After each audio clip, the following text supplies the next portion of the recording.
Ngayong morning nga, nag-crave tayo ng sardinas. So, ang lulutuin natin ngayon ay ginisang sardinas na merong repolyo.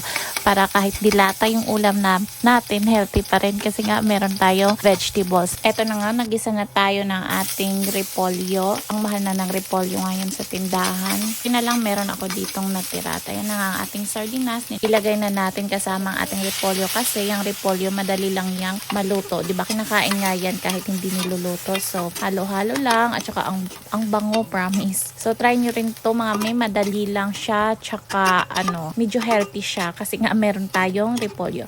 Ito yung maganda sa sardinas kahit sa anong gulay pwede siyang igisa at saka malasa din siya. So, hindi ko na lalagyan niya ng ibang sangkap kasi timplado na yung ating 555 sardines. 555, baka naman. And medyo luto na kasi parang nagpamantika na siya. Masarap.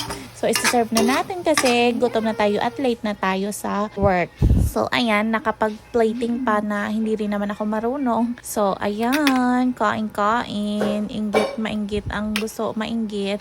Sarap ng ulam ko, sardines. Pag ito talaga yung ulam, mapapalaban ka sa kanin. Kain tayo mga mamshis and happy morning sa lahat.